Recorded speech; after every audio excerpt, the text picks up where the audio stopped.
মা, তুমি রাজার গল্প বলো না। এই তুই এর সামনে আসতে নাই। বহুদিন পর ফের অ্যাকশনে দেব।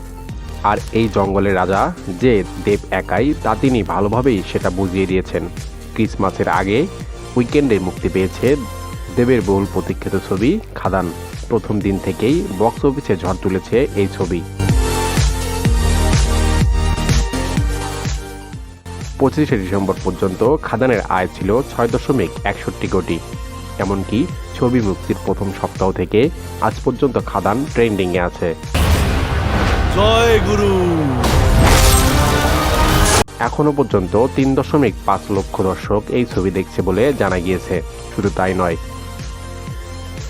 এখনো অবধি খাদানের আয় 8 কোটি ছাড়িয়ে গিয়েছে। সুজিত রিনো দত্ত পরিচালিত এই ছবিতে দৈত্য চরিত্রে অভিনয় করেছেন দেব। দেব ছাড়াও এই ছবিতে যিনি প্রশংসা পেয়েছেন তিনি হলেন যিশু সেনগুপ্ত। এই ছবিতে প্রথম দেবের সঙ্গে জুটি বেঁধেছে ইদিকা পাল।